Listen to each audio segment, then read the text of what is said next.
Dans le cadre que je lui ai donné, à savoir les éléments de philosophie, qui s'intitule La logique.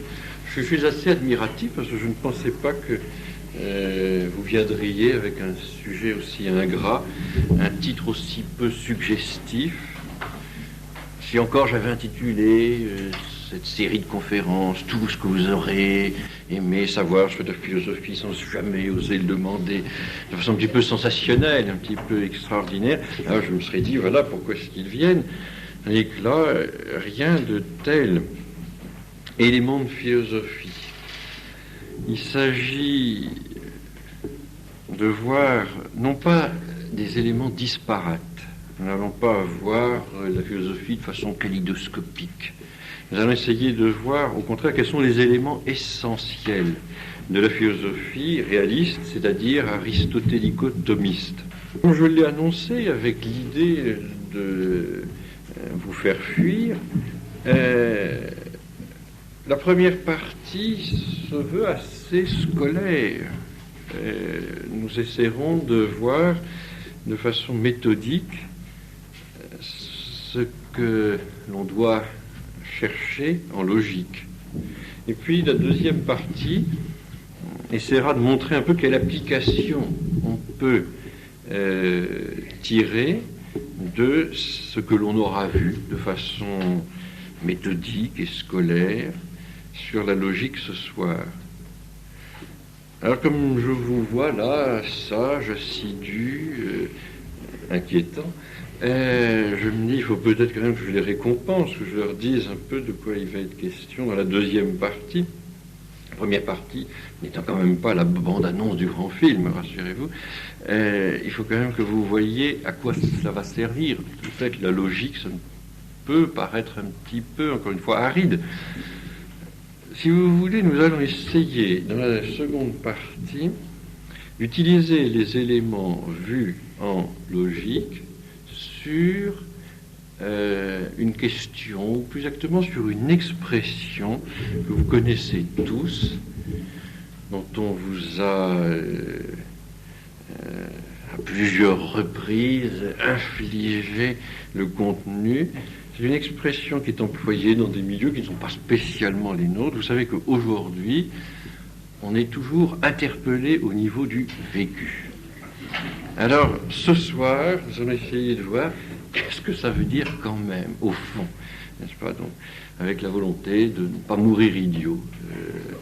Est-ce que ça a un sens, cette expression-là ? En quoi et comment peut-on être interpellé au niveau du vécu ? Mais pour arriver là, vous voyez, ça c'est la carotte, n'est-ce pas, qui est proposée, c'est pour les survivants, ceux qui accepteront de traverser la première heure et qui parviendront jusqu'à la deuxième heure. Avant, il faut accepter donc de voir un petit peu ce rappel scolaire, encore une fois, ingrat, aride, soporifique, mais je sais au fond, voilà, chez l'explication, je me dis, mais pourquoi est-ce que les gens sont venus ? C'est que on a dû vous prêcher la fin de l'année liturgique, l'Apocalypse, et on vous a dit que ce serait bientôt l'Avent, le temps des pénitences, des sacrifices, et vous a dit, tiens, la pénitence, c'est Laurence, et vous êtes venus. C'est une possibilité, j'espère ne pas vous décevoir. Sur ce plan-là, en tout cas. L'introduction générale que je dois faire, évidemment, maintenant s'impose. La philosophie aristotélico-thomiste se divise traditionnellement en trois parties qui vont nous donner les trois grands groupes de nos conférences. Il y a une première partie, celle qui nous préoccupera ce soir, la logique, qui est une propédeutique, qui n'est pas encore la philosophie, mais qui permet d'acquérir les outils, les matériaux dont on a besoin pour faire de la philosophie. Nous allons voir ça tout à l'heure, donc je n'insiste pas trop. Et ensuite, il y a une grande division, tout à fait classique, la philosophie spéculative et la philosophie pratique. La philosophie spéculative n'a pas de but utilitaire. Elle est là simplement pour la connaissance. Il s'agit de connaître pour connaître, non pas de façon gratuite, non pas de façon parfaitement désintéressée. Lorsqu'on emploie ce terme aujourd'hui, on trouve que c'est un petit peu suspect, parce que la question qu'on se pose toujours, c'est à quoi ça sert? Et même les gens disent de façon encore plus brutale, qu'est-ce que ça rapporte? Alors la philosophie spéculative ne rapporte rien, en espèces sonnantes et trébuchantes, s'entend. Mais elle permet effectivement de connaître, et de connaître bien. Et puis il y a la philosophie pratique qui, alors, elle, permet d'agir. C'est une philosophie qui a effectivement une finalité pratique, c'est l'action, l'agir humain. Je suivrai d'un petit peu loin, mais je suivrai tout de même au cours de ces conférences l'ouvrage de Jacques Maritain, à qui j'ai emprunté son titre, tout simplement, Éléments de philosophie, le tome 1, qui s'intitule Introduction générale à la philosophie. C'est édité chez Teki, c'est actuellement malheureusement épuisé, mais l'éditeur que j'ai consulté, à qui j'ai téléphoné il n'y a pas très longtemps, me disait que ça serait réédité en cours d'année. Alors peut-être que avant la fin de ce cycle, on pourra se procurer cet ouvrage chez Teki, tout près d'ici, rue Bonaparte. Le livre de Maritain, donc, dit ce que je viens de vous dire, à savoir qu'il y a une division, donc, tripartite. D'abord, la logique, qui n'est pas la philosophie proprement dite, puis la philosophie spéculative et la philosophie pratique. Voici ce que Maritain donne en résumé. La philosophie se divise en trois grandes parties. Premièrement, la logique qui introduit à la philosophie proprement dite, et dont l'objet est l'être de raison. Non pas l'être réel, mais l'être qui est là dans notre raison. L'ens rationis. L'être de raison qui dirige notre esprit vers le vrai. En logique, mais ça nous allons le voir tout à l'heure, il s'agit effectivement d'apprendre à raisonner, à la fois de façon correcte et à la fois de façon vraie. Et là, nous avons la division de la logique en logique formelle, où on s'assure d'un raisonnement correct, et en logique matérielle, où on s'assure de la vérité du raisonnement, un raisonnement vrai. Et c'est ce que nous verrons ce soir. La deuxième partie, donc, c'est la philosophie spéculative. C'est la philosophie, là, proprement dite. Elle a pour objet, elle, l'être des choses, l'être réel, la réalité. Dans une perspective réaliste, évidemment. Si vous êtes idéaliste, vous ne penserez pas, évidemment, que la philosophie puisse atteindre l'être des choses. Vous penserez que l'on ne peut simplement atteindre que sa pensée. Vous direz, avec un des pères du modernisme, Édouard Leroy, vous direz un au-delà de la pensée est impensable. Donc je ne peux pas penser ce qu'il y a au-delà de ma pensée, je ne peux pas penser l'être réel. La philosophie spéculative, dans une perspective réaliste, s'intéresse à l'être même des choses. Et nous allons voir ça dans un instant. Quant à la philosophie pratique, on peut l'appeler plus simplement la morale. Elle a pour objet les actes humains, les actes de l'homme. Et non, il ne faudrait pas identifier cela. Il y a une différence en philosophie entre les actes humains et les actes de l'homme. Les actes humains, ce sont les actes proprement humains, c'est-à-dire ceux où l'intelligence et la volonté sont impliquées. Les actes de l'homme, ce sont les actes, on pourrait dire, de la vie végétative ou animale, mais dans son expression la plus humble, notre respiration, notre digestion. Il y a d'ailleurs des gens qui apparemment ne s'élèvent pas au-dessus, n'est-ce pas, des actes de l'homme, et qui ont un mal fou à s'extraire de ces actes de l'homme, et qui ne posent pas véritablement d'actes humains, tant la part d'intelligence et de volonté semble infime. Mais nous verrons cela pour la fin de l'année. Ça sera au beau jour, quand il ne neigera plus, quand le coucou chantera dans les bosquets de la cour de l'Institut. Pour l'heure, nous avons, puisque justement nous sommes dans l'avent, il fait froid, c'est l'hiver, pénitence, nous allons voir ce que c'est que la logique. Peut-être faut-il que je justifie, parce que vous avez vu qu'il y avait une rafale de 7 conférences, ce qui vous permettra d'aller allègrement, de vous diriger gaillardement de l'avant au carême. Vous pourrez comme ça arriver frais et dispo jusqu'aux plus atroces pénitences de la semaine sainte et du vendredi saint. En effet, à cette période-là, nous serons dans la métaphysique, vous verrez. L'air se raréfie, seules quelques personnes munies de bouteilles à oxygène pourront se mouvoir dans cette salle, parce qu'effectivement, là, nous sommes au 3e degré d'abstraction. Cette métaphysique est quand même précédée par des disciplines qui se situent à des degrés d'abstraction moindres, inférieurs. C'est ainsi qu'après la logique, vous entendrez parler de philosophie de la nature, ce qu'Aristote appelait la physique. C'est celle qui se situe au 1er degré d'abstraction. Là, nous serons entrés vraiment en philosophie. Ce soir, c'est simplement un apéritif. Mais le plat de résistance commencera à vous être servi pour Noël, pendant l'Avent, vraiment. La philosophie de la nature, la physique ou la philosophie naturelle, 1er degré d'abstraction, celle qui s'intéresse à l'ens mobile, l'être capable de mouvement, l'être changeant. Nous verrons cela. Là, nous nous intéresserons à la composition des substances. Qu'est-ce que c'est que la matière et la forme? Qu'est-ce que c'est que l'illémorphisme?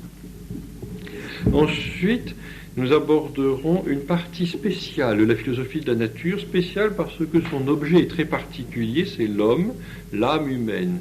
L'homme est à la fois un être qui relève de la discipline dont nous venons de parler, la philosophie de la nature, mais aussi parce qu'il a justement une âme, c'est un être qui relève de la métaphysique. Il a une dimension physique et métaphysique. Il a un corps, il a une âme. Donc la psychologie, c'est d'elle qu'il s'agit, la psychologie va nous permettre de passer de la physique à la métaphysique. L'être humain est un petit peu au confluent, au carrefour de ces deux disciplines, physique et métaphysique. Donc il sera question de la psychologie. Ensuite, nous aborderons alors la métaphysique proprement dite. En grec, méta signifie après. Après la physique, après, au-delà, n'est-ce pas? Là, nous n'étudierons plus l'ens mobile, nous étudierons l'être en tant qu'être, c'est-à-dire l'être au 3e degré d'abstraction. Immédiatement, vous poussez des cris en disant « Et le 2e, on nous vole !» Là, ce sont vraiment les masos qui demandent « Mais on ne va pas nous priver du 2e degré d'abstraction. » De fait, on le survolera. C'est l'ens quantum, c'est la philosophie des mathématiques. On passera rapidement sur cette question. Pour arriver donc à l'ens in quantum ens, c'est-à-dire l'être en tant qu'être, la métaphysique. Et là, cette métaphysique elle-même se subdivise en 3 parties, selon Maritain et la plupart des philosophes scolastiques. Avant d'aborder l'ontologie, on se penche sur le problème de la connaissance humaine, on étudie cette connaissance humaine, et c'est l'objet de la critériologie ou de la critique de la connaissance. Donc, en métaphysique, d'abord la critériologie, ensuite l'ontologie, ontos en grec, ens entis en latin, l'être, l'étant. On va étudier effectivement l'être, ce fameux être réel.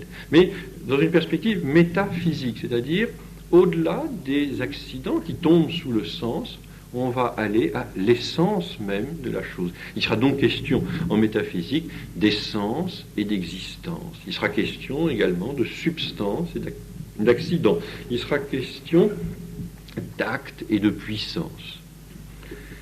Donc la métaphysique, critériologie, ontologie, et le couronnement de cette discipline, au sommet de tout, se trouve la théologie naturelle, ou théodicée. La théodicée est peut-être un terme un petit peu malheureux, il a été employé par Leibniz pour défendre Dieu. Parlons peut-être plutôt de théologie naturelle, où là il sera question des preuves de l'existence de Dieu, les 5 preuves de l'existence de Dieu, les 5 voies de saint Thomas. Et à partir, donc chacune de ces branches, n'est-ce pas, chacune de ces subdivisions fait l'objet d'une conférence. Ensuite, nous nous intéresserons à la philosophie pratique, c'est-à-dire donc aux actes humains, aux actes qui sont posés en pleine connaissance, avec pleine advertance, pleine connaissance de cause, pleine advertance, parce que l'intelligence est là, plein consentement aussi, parce que la volonté est là. Nous verrons donc ces choses-là. Et vous remarquez comme moi que la philosophie pratique suit la philosophie spéculative. Effectivement, il faut connaître d'abord pour agir ensuite. Il ne peut pas y avoir de philosophie pratique avant la philosophie spéculative. Parce que de fait, la philosophie pratique se meut dans le domaine concret et il faut connaître les choses d'abord. Il faut savoir, il faut que l'intelligence puisse éclairer la volonté pour qu'ensuite cette volonté elle-même se meuve. Donc voilà ce qui nous attend pour cette année. C'est un cours, si on veut, c'est une série de conférences donc, que je destine à leur demande d'ailleurs, à des gens qui s'occupent de cercles d'études, qui ont besoin de quelques éléments justement de philosophie pour traiter de certaines questions qui présupposent quelques connaissances d'ordre métaphysique. Mais comme je vous le disais, je ne voudrais pas que cette série de conférences soit trop aride. C'est pour ça que je crois qu'il est intéressant de se donner le temps, en deuxième heure, de voir quel poncif ou quelle phrase reçue la philosophie peut justement éclairer, voire exorciser. Alors pour ce soir, nous nous offrirons, on va se taper, interpeller au niveau du vécu. Voilà. Logique, ce soir, et je vous disais, la logique se subdivise en logique formelle et logique matérielle. En général, lorsqu'on parle de logique, on pense surtout à la logique formelle, c'est-à-dire en particulier à celle qui étudie les 3 opérations de l'esprit. La première opération de l'esprit étant pour les scolastiques la simple appréhension, c'est-à-dire l'abstraction, on saisit une essence, une quiddité exactement. La deuxième opération de l'esprit étant le jugement, on prédique, c'est-à-dire que l'on met un sujet en rapport avec un prédicat, on dirait en analyse grammaticale ordinaire, avec un complément, n'est-ce pas? Socrate est homme, donc vous avez Socrate, le sujet, vous avez homme, le prédicat, et puis vous avez la copule, est, Socrate est homme. Et ensuite, on peut bâtir un raisonnement à partir de 2 propositions, on arrivera à un syllogisme classique, donc Socrate est homme, or les hommes sont mortels. Or, tout homme est mortel, donc Socrate est mortel. On infère. Et on se met en garde, bien sûr, contre les faux syllogismes, les syllogismes truqués, ce qu'on appelle les sophismes. En général, le plan d'un syllogisme, c'est A égale B, B égale C, donc A égale C. Il y a un moyen terme, ici c'est B, qui doit être le même dans la première proposition, la majeure, et dans la deuxième proposition, la mineure. C'est évident que si B n'a pas le même sens dans la majeure et dans la mineure, ça sera faux, évidemment. Et ça c'est quelque chose de très très fréquent, si le terme n'est pas reçu dans la même acception, si, on dira techniquement en philosophie, la supposition n'est pas la même, eh bien, le syllogisme a 4 termes au lieu d'en avoir 3. On n'a pas A, B, C, on a 2B, et il y en a une trop, ça ne va pas. Donc, il faut se méfier de ces choses-là. Mais je n'insiste pas parce que ce n'est pas le propos qui doit nous retenir ce soir. Ce soir, nous devons plutôt parler de cette logique matérielle dont on parle peu habituellement. Vous en avez certainement entendu tout de même un petit peu parler parce que vous savez que au Moyen Âge, les philosophes se sont battus autour de ce que l'on appelait les universaux, la fameuse querelle des universaux, le problème de l'universel. Et là, déjà, certains ont peut-être un petit sourire de pitié, en disant, ces pauvres philosophes, quand ils ne s'intéressent pas au sexe des anges, ils se vengent sur les universaux. Qu'est-ce que c'est que cette question-là? On a l'impression que c'est dérisoire, c'est pathétique. Bon, en cette période de chômage, on s'occupe comme on peut, n'est-ce pas? On peut peut-être penser que c'est une façon de lutter contre l'oisiveté, mère de tous les vices, que de s'intéresser aux universaux. Pas du tout. C'est une question extrêmement importante. C'est une question, ça n'est pas l'art de couper les cheveux en quatre. Non, non, c'est véritablement s'intéresser là à un problème central, un problème extrêmement crucial.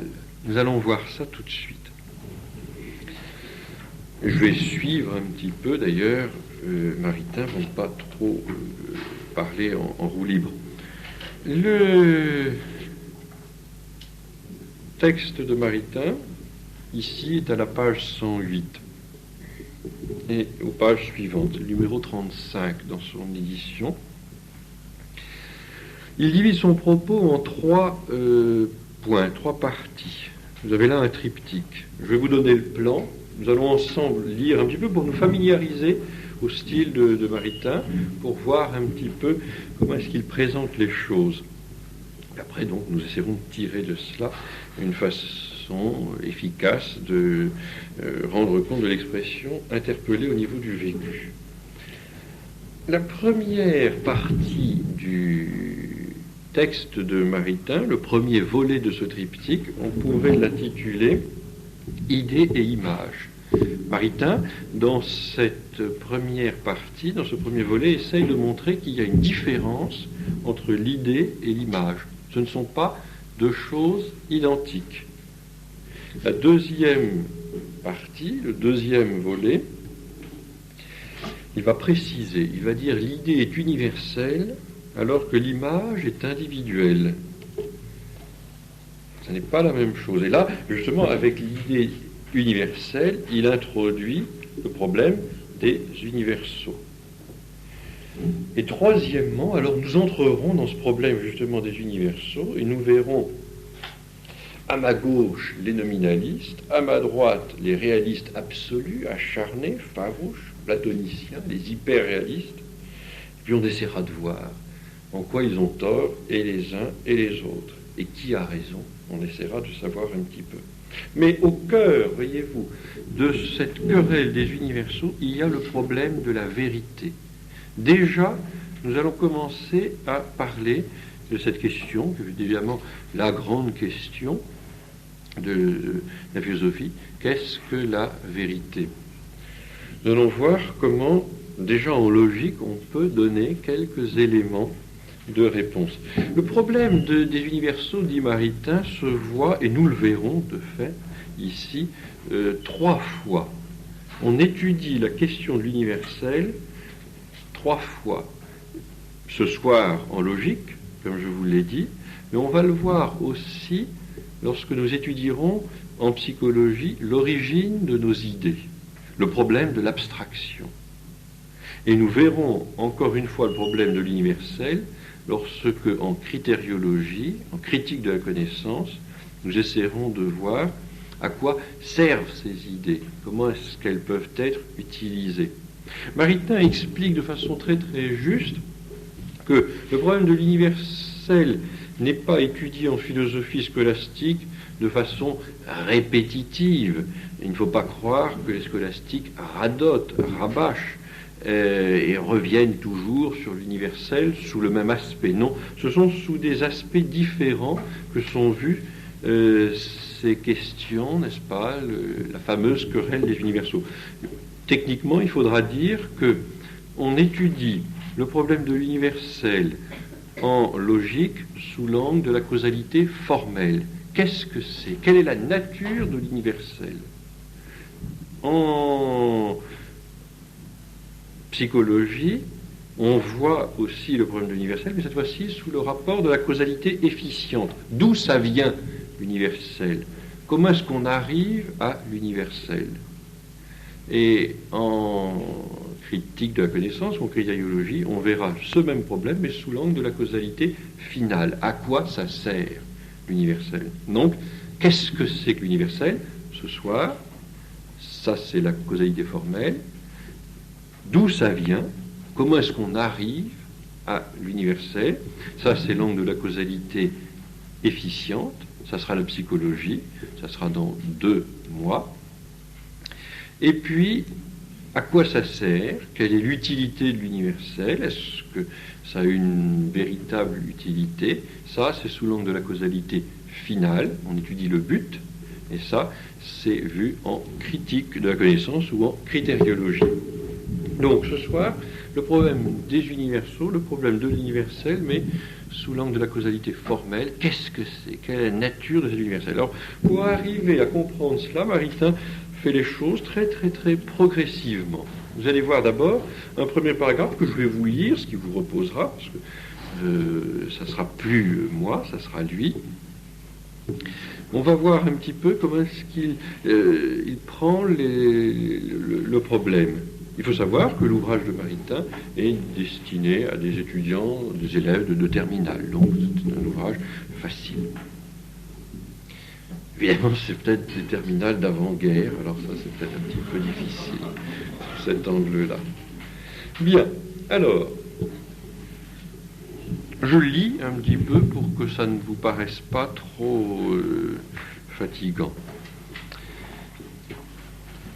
Par quoi les choses sont-elles rendues présentes à notre esprit, en sorte que nous pouvons raisonner sur elles et en acquérir la science? Voilà la question qu'il se pose. Donc, comment est-ce que les choses sont ainsi assimilées par l'esprit? Il est évident que les choses n'entrent pas dans notre esprit physiquement, évident. Ils entrent, ces objets, elles entrent, ces choses, ces réalités extérieures, extra-mentales, elles entrent dans notre esprit par nos idées. Elles n'entrent pas telles quelles, mais elles entrent par nos idées. Bien. Chacun sait par expérience ce que c'est qu'une idée. Il lui suffit de réfléchir à ce qu'il a en lui quand il porte un jugement quelconque. Par exemple, les philosophes ont commis beaucoup d'erreurs. Dans cette proposition, le mot philosophe est une idée, erreur est une idée, on commis est une idée, beaucoup. Tout cela est présenté à son esprit par autant d'idées. Afin d'éviter tout équivoque, essayons pourtant de décrire ce que chacun entend par ce mot, idée. On ne s'entend pas toujours sur les significations. Et le travail justement du philosophe est de dissiper toutes les équivoques. Nous dirons par exemple, les idées sont les images ou les reproductions internes des choses. Les choses existent telles qu'elles sont en dehors de mon esprit, et j'arrive à les assimiler, non pas telles qu'elles sont physiquement, mais grâce à une reproduction interne. Et là, ici, Maritain identifie idée-image. Il ne va pas pouvoir identifier très longtemps, parce que de fait, l'idée a des caractéristiques propres, et les images sont caractérisées d'une façon différente des idées. Donc, les idées sont les images, dit-il, ou les reproductions internes des choses par lesquelles celles-ci nous sont présentées de manière que nous puissions raisonner sur elles. Donc, elles sont présentées à mon esprit, et je peux raisonner sur elles. Je peux, comme ça, ainsi, les réunir en propositions. Je peux dire Socrate est homme. Nous travaillons comme ça. Vous comprenez que la question n'est pas dérisoire. Il ne faut pas se dire, mais à quoi ça sert? Non. De fait, au cœur de ce problème, il y a le problème de la vérité. Si vous savez, comme moi, que la vérité se définit adéquatio rei et intellectus, c'est-à-dire donc une adéquation, un rapport harmonieux entre mon intelligence et la chose. Il importe beaucoup de savoir si effectivement il y a adéquation ou pas. Il importe grandement de savoir si mon intelligence est en rapport vraiment avec la chose. Je ne dis que cela, on va reprendre cette définition dans un instant. Pour l'heure, dans ce premier point, Maritain se demande donc comment est-ce que je réfléchis, comment est-ce que je raisonne avec ce matériau qu'on appelle les idées, représentation interne des choses qui sont à l'extérieur de mon esprit. Et que font maintenant les mots que nous employons, sinon d'exprimer nos idées? Les mots expriment nos idées, oui sans doute, mais ils entraînent ces mots avec eux autre chose. Si j'emploie par exemple le mot ange, n'ai-je pas en moi deux images, ou plus exactement il faudrait dire deux similitudes, deux représentations, une qui est effectivement une image et l'autre qui est une idée. Quand je dis ange, j'ai d'abord une idée, c'est-à-dire quelque chose qui vient pour mon intelligence, c'est-à-dire une définition qui me fait connaître proprement cet être. C'est l'idée d'un esprit pur. Mais aussi, lorsque je prononce le mot ange, j'ai une représentation sensible. Et là, c'est une image. Et ça ne vient pas à mon intelligence, ça vient à mon imagination. Ça ne vient pas de mon intelligence, ça vient de mon imagination. Ça ne parle pas à mon intelligence, ça parle à mon imagination. En effet, je dis ange, j'ai une définition, esprit pur, sans corps, n'est-ce pas, puisqu'il est pur. En revanche, si j'essaye de m'imaginer et non plus de penser ce qu'il y a dans ce mot, à ce moment-là, je me représenterai plus ou moins monsieur blond avec des cheveux bouclés et en chemise de nuit, et une paire d'ailes dans le dos. C'est habituellement comme ça que les gens se représentent les anges. C'est complètement sensible et parfaitement inadéquat. De fait, les anges n'ont pas de chemise de nuit. Ils n'ont pas d'ailes non plus. Méfiez-vous, n'est-ce pas, de ces escrocs qui n'hésitent pas à vendre sous forme de reliques des plumes de Saint-Michel-Archange. Il y a de fortes chances pour que ce ne soit pas tout à fait authentique. Donc l'image de quelques figures plus ou moins vaporeuses et ailées, qui, elle, ne répond nullement à l'être en question, car un être purement spirituel ne peut pas être vu. Mais il n'empêche que sous ce mot ange se trouvent donc deux représentations, une représentation intellectuelle, l'idée, et une représentation sensible, l'image. Si je dis encore le mot carré, donc il prend un autre exemple pour ceux qui ne croient pas aux anges, alors il prend un exemple géométrique.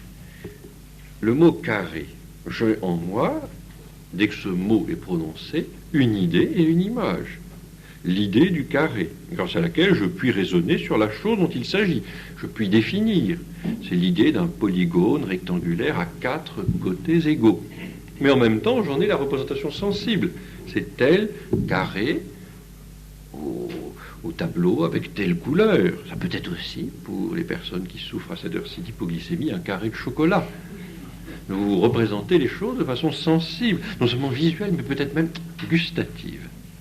Et vous voyez que ce n'est pas pour vous ce carré de chocolat riche en magnésium dont vous avez besoin à cette heure-ci, eh bien, ça n'est plus un polygone rectangulaire à 4 côtés égaux. C'est lesté de quelque chose d'un petit peu plus sensible. Là, déjà, vous le sentez, ce carré-là vous interpelle au niveau du vécu. Vos papilles gustatives sont éveillées, vous salivez déjà. N'est-ce pas? Bien, arrêtons, cette expérience est un peu cruelle. Passons. Donc, cette idée et cette représentation sont bien différentes, ce sont deux choses différentes. La preuve en est, c'est que je puis faire varier la seconde d'une foule de manières. Je puis me représenter ce carré de façon très différente. Un carré de chocolat noir, un carré de chocolat blanc, avec ou sans noisette. Bien, vous voyez, Tandis que la définition, l'idée, elle ne change pas, n'est-ce pas? C'est toujours, justement, carré, au carré. Idée de polygone rectangulaire à 4 côtés égaux. Le dessin que je m'imagine peut être plus grand ou plus petit, blanc, rouge, jaune, l'idée, elle ne change pas. Alors Maritain va un petit peu plus loin pour bien montrer que ces deux choses sont différentes, l'idée de l'image. Il dit on peut avoir une idée très claire, alors que l'image, elle, est beaucoup plus délicate à figurer. En effet, il va maintenant introduire cette notion parfaitement claire, intellectuellement, mais très difficile à se représenter de façon sensible, celle de myriagone. Le myriagone, donc, c'est un polygone, mais à 10 000 côtés. Alors, l'idée est très claire, on voit très bien ce que ça peut représenter intellectuellement, mais on a beaucoup de mal à se le représenter de façon sensible. L'imagination. Les professeurs sadiques, dont je suis, quand ils voient qu'ils ont quelqu'un qui ne comprend pas très très bien ces différences, disent un tel, vous là, près du radiateur, venez, dessinez-moi un myriagone au tableau. Et en général, on lui laisse la clé pour la soirée, parce que ça lui prendra un certain temps. Vous voyez, donc, c'est pas facile, n'est-ce pas, de se représenter de façon sensible quelque chose d'intellectuel, d'intelligible. Dans ce cas-là, l'idée est nette, mais la représentation, l'image, elle, est beaucoup plus confuse. Si je disais myriagone, par exemple, au lieu de carré, j'aurais de cette figure une idée aussi nette et aussi claire que du carré, idée de polygone à 10 000 côtés, tandis que la représentation sensible que je m'en ferais ne pourrait être qu'excessivement vague et confuse. Donc, conclusion de cette première partie, il est clair que si les représentations sensibles m'aident à raisonner, ce n'est pas avec elles que je raisonne. Je raisonne avec des idées, mais pas avec des images. Je puis raisonner de façon précise sur l'idée d'ange, mais je ne peux pas raisonner sur une image d'ange. D'abord parce que cette image, justement, peut varier. Vous pouvez vous représenter cet ange petit, avec une petite chemise, petit bateau, et puis vous pouvez vous représenter cet ange, au contraire, avec quelque chose qui vient des trois quartiers, mais oui, mesdames. Alors, c'est pas la même chose. On voit bien que ça n'est pas si clair. L'idée de myriagone aussi, c'est très clair intellectuellement, mais c'est confus sensiblement. Donc on ne raisonnera pas sur des images, on raisonnera sur des idées. Mon raisonnement ne dépend en rien des 1000 variations que je puis faire subir à mes représentations sensibles de l'ange, du myriagone, du carré. Je travaille avec des idées. Concluons de là que les choses nous sont présentées de deux manières très différentes, ou bien par une idée, ou bien par une représentation sensible. Par la première représentation, nous pensons la chose, par la seconde, nous l'imaginons. Donc, deux plans de connaissances différents, le plan de la connaissance sensible avec l'imagination, les images, et le plan de la connaissance intellectuelle avec les idées. Donc là, on ne fait que poser un petit peu les notions, les principes. On doit faire quelques gammes d'abord avant de pouvoir s'exercer en virtuose, ce que vous allez faire dans la seconde partie, parce que j'ai oublié de vous le dire, la seconde partie, c'est vous qui planchez. Moi, je n'ai rien à faire. Les travaux pratiques, c'est vous qui les faites. Il n'y a pas de pause, pas d'entracte, personne ne peut se sauver, la porte est fermée à 8 heures. La représentation sensible n'est qu'une sorte donc de fantôme, une image de ce que nous avons d'abord vu, entendu, touché, bref, de ce qui nous a été montré d'abord par une sensation. On appelait autrefois d'ailleurs l'image du nom grec fantasme. Évidemment, depuis Freud, on évite d'employer ça, parce que fantasme donnerait l'impression que cette conférence est interdite aux enfants et réservée aux adultes. Non, il ne s'agit pas de fantasme dans le sens obsessionnel que Freud lui a donné. Ici, c'est le mot grec, c'est-à-dire l'image, tout simplement. Aujourd'hui, donc, on parlera plutôt d'image. Nous lui réservons désormais donc ce nom d'image dont nous restreindrons ainsi la signification.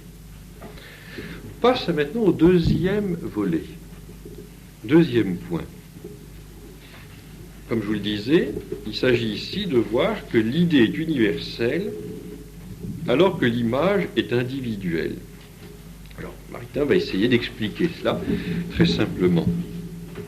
Il va prendre quelques exemples. Si l'on compare après cela les choses telles qu'elles sont présentées par les idées et les choses telles qu'elles sont présentées par les sensations ou les images, il est aisé de voir qu'elles se distinguent les unes des autres par un certain caractère d'importance capitale. Si j'évoque en moi l'image d'un homme, par exemple, je vois apparaître en mon imagination, sous des contours plus ou moins vagues et plus ou moins simplifiés, tel ou tel homme en particulier. Donc là, c'est au niveau de l'imagination. Il est blond, il est brun, peut-être même qu'il est ni l'un ni l'autre, il n'a plus de cheveux, il est chauve. Je demande aux étudiants de ne pas se moquer de leur professeur, on ne se moque pas des infirmes. Il est grand, il est petit, il est blanc, il est noir. Là, il faut s'arrêter parce que les gens de la LICRA vont nous faire un procès. Donc, on ne peut pas utiliser cet exemple-là. Mais si je forme l'idée d'homme, alors c'est plus l'image. Maintenant, c'est l'idée. L'idée d'homme, comme lorsque je dis, par exemple, l'homme est supérieur aux animaux, sans raison. Cette idée ne me présente aucun homme en particulier. Je ne dis pas seuls les blonds sont supérieurs aux animaux, à moins que je ne sois le porte-parole d'une idéologie réprouvée depuis un certain temps. Seuls les grands blonds, n'est-ce pas, bien, les grands blonds ariens sont supérieurs aux animaux. Non, c'est pas ça. Voyez-vous, ici, ce qui est dit, c'est l'homme en général. L'homme envisagé de façon universelle. Non pas de façon singulière, particulière, non pas tel homme. Il est vrai que peut-être la fréquentation des transports en commun vous fait penser qu'on ne peut pas employer cette phrase dans un sens vraiment universel. Vous n'osez pas peut-être, à 6 heures du soir, à Sèvres-Babylone, dire vraiment l'homme est supérieur aux animaux. Ou en tout cas pas tous. Pas tous, peut-être certains, mais il y en a qui sont plus supérieurs que d'autres. C'est ça. Non, soyons sérieux. En réalité, cette phrase s'applique à tous les hommes. Donc, là, c'est l'homme universel. Cette idée ne me présente aucun homme en particulier. Elle laisse de côté tous les signes individuels qui distinguent cet homme-ci de cet homme-là. Elle en fait abstraction. Elle fait abstraction, justement, de sa pilosité plus ou moins fournie, n'est-ce pas? Même les chauves peuvent être supérieures aux animaux. C'est une chance, n'est-ce pas? C'est une révélation. La preuve en est qu'elle s'applique en restant absolument la même et sans que j'aie à la modifier en rien aux individus les plus variés. Donc là, on vous donne un exemple tiré de la littérature espagnole. Sancho Panza est homme, comme Don Quichotte est homme. De plus, si nous passons en revue les diverses sciences, c'est-à-dire les divers systèmes d'idées par lesquels nous connaissons le réel, nous constatons qu'aucune ne porte sur l'individuel. De fait, les sciences ne travaillent pas sur l'individuel. Elles travaillent toujours sur l'universel. La chimie, par exemple, étudie le chlore ou l'azote, comme cela, à l'universel. Et de fait, il n'y a pas de science du particulier. Il n'y a de science que de l'universel. Il faut bien qu'il en soit ainsi, car l'individuel comme tel n'est pas explicatif. Il ne représente que lui-même, il ne peut pas rendre raison d'autre chose. Donc de ce fait, on ne peut pas l'utiliser. Ça n'est donc pas le singulier, l'individuel n'est pas un bon matériau pour raisonner. Nous sommes en logique, nous cherchons à savoir comment est-ce que nous raisonnons, comment est-ce que nous pouvons raisonner bien, comment est-ce que nous pouvons raisonner vrai. Eh bien, nous voyons que les images, ce matériau sensible qui est individuel, ne nous aide pas à acquérir une science vraie. Ça ne représente que soi-même, l'individuel. Il faut bien qu'il en soit ainsi, donc, car l'individuel comme tel n'est pas explicatif.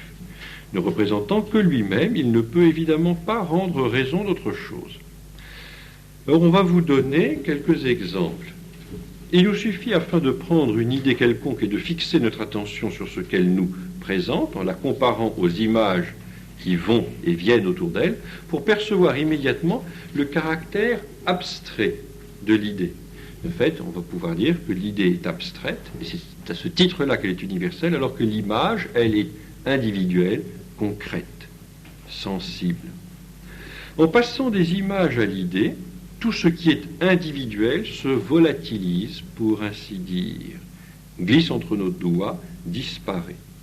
Voici un exemple qu'il faudrait peut-être s'interdire d'utiliser auprès de pacifistes et d'ennemis, n'est-ce pas, de la défense du pays, soit l'idée d'armes, dont je me sers pour dire, par exemple, l'homme est le seul animal qui ait besoin de se fabriquer des armes. Alors en prononçant ce mot arme, comme tout à l'heure, comme précédemment, viennent à mon esprit une image et une idée. En prononçant le mot arme, j'ai senti sans doute autour de l'idée ainsi exprimée comme un halo d'images fluctuantes, dont je peux à mon gré préciser celle-ci ou celle-là. Arme, c'est javelot, c'est hache, le silex, c'est grand arc, c'est fusil. Ça peut être un bazooka, ça peut être... J'ai été armurier quand j'étais dragon dans une vie antérieure, et donc je pourrais vous faire un petit cours sur cette question-là si ça vous intéresse. Un MAS 36, je pourrais vous donner ces choses-là. Le chasse-peau pour ceux d'entre vous qui ont connu des guerres un petit peu passées. Mais de ce qui caractérise devant mon imagination ce javelot, tel qu'il m'apparaît ici, cette hache, cet arc, ce fusil avec leur forme, leur couleur, leur dimension, subsiste-t-il quelque chose dans ce que me présente mon idée d'arme? Et non, pas encore. L'idée, n'est-ce pas, fait abstraction de toutes ces représentations sensibles, de toutes ces images. Je vais arriver à une définition universelle qui s'applique à toutes les représentations individuelles, singulières. Non, au niveau de l'idée, il ne reste rien. Tout ce qui était individuel s'est évanoui. Ce que je saisis par l'idée, c'est quelque chose d'un autre ordre, c'est immatériel, c'est une certaine détermination de l'être, une certaine nature. J'arriverai à dire, une arme, c'est un instrument fait pour attaquer ou pour se défendre. Arme donc offensive, arme défensive, et là, ça vaudra pour tout. La masse d'armes, ça vaudra pour le bouclier, ça vaudra pour le silex, la frontation imaginative singulière. Ainsi donc, dit Maritain à la fin de son deuxième point, ainsi donc, les choses telles qu'elles nous sont présentées par nos sensations et nos images sont sous un état individuel, singulier. Au contraire, les choses telles qu'elles nous sont présentées par nos idées, ces idées qui nous servent à raisonner, elles sont sous un état non individuel, un état abstrait, un état universel. Et voilà posé le problème de l'universel. Et je vous demande de penser toujours à ce que nous avons déjà évoqué dans le premier point, et qu'il va falloir maintenant voir dans le troisième point, mais au passage, essayons de voir le problème de la vérité. La vérité, donc, adequatio rei et intellectus. Une adéquation entre la chose et mon intelligence. Vous voyez déjà le problème, n'est-ce pas, se profiler. En effet, si l'on nous dit que nos idées sont universelles parce qu'elles sont abstraites, et si on nous dit que ces idées représentent des choses qui elles ne sont pas universelles, il faut se poser la question s'il n'y a pas un hiatus entre l'idée universelle et la chose réelle qui, elle, est concrète, qui, elle, est tout à fait singulière. On aurait tendance à dire, il vaut mieux peut-être préférer l'image, parce que l'image, elle, justement, elle reste singulière, elle reste concrète. Elle n'est pas abstraite, elle n'est pas universelle. Nous sommes embêtés parce que il faut reconnaître que du singulier, on ne peut pas tirer une science. On ne peut pas raisonner à partir du singulier parce que le singulier ne représente que lui-même. On ne peut pas donc accéder à une véritable connaissance. Alors, Voilà le problème tel qu'il va être posé dans le troisième point, c'est qu'est-ce qui nous garantit que nous sommes dans le vrai, dans la vérité, puisque nous avons des idées dont nous avons besoin pour raisonner. Mais ces idées ont une particularité, elles sont universelles, elles sont abstraites. Est-ce qu'elles sont vraiment en adéquation? Est-ce qu'elles correspondent vraiment à un réel qui lui tombe sous le sens, un réel qui est individuel, qui est concret? La difficulté peut être formulée de façon très simple. Vous parlez de l'homme, vous dites tout homme est mortel. Vous avez vu l'homme? Moi, je n'ai pas vu l'homme. Je ne connais que des hommes. Je connais Pierre, Paul, Jacques, Jean. L'homme a vu, connaît pas. C'est une abstraction. Alors, est-ce que cette abstraction est en adéquation avec la réalité ou pas? Si elle n'est pas en adéquation, s'il y a inadéquation entre mon intelligence, en l'occurrence ici, mes idées dont mon intelligence se sert, et le réel, mes idées universelles, abstraites, et le réel, individuel, concret, s'il y a une adéquation, il n'y a plus de vérité. Alors s'il n'y a plus de vérité, eh bien, il n'y a plus de philosophie, on s'arrête là. Bonsoir mesdames, bonsoir messieurs, bonsoir mesdemoiselles. Non, voyez-vous, il est 8 heures, on va quand même essayer de poursuivre. Effectivement, il faut se demander, est-ce qu'il peut y avoir adéquation ou pas? Mais on est obligé quand même de poser le problème en ces termes, n'est-ce pas? Alors, troisième point, il se trouve effectivement des philosophes, quelque peu décadents et passablement décatis, qui au XIVe siècle, à la tête desquels il faut mettre Guillaume d'Occam, nominaliste et anglais, ce qui est un pléonasme, se sont dit non, au fond, il faut se méfier de cet universel, puisque le concret n'est pas universel, mais bien singulier. Cet universel n'est absolument qu'un nom. Ça n'est qu'un nom, justement. Nomen, nominalisme. L'universel ne représente rien dans la réalité. Ça n'est que dans le nom. Alors ils disent, l'universel n'est qu'un flatus vocis, un souffle de la voix. Ce que les étudiants ici traduiraient élégamment, c'est du vent. Voyez-vous? Ou alors, ils diront, c'est un titulus cinere. Il y a le titre, mais il n'y a pas la chose. Il y a l'étiquette, si vous voulez, mais il n'y a rien dedans. C'est purement une dénomination, c'est extrinsèque, mais on ne touche pas la réalité avec ça.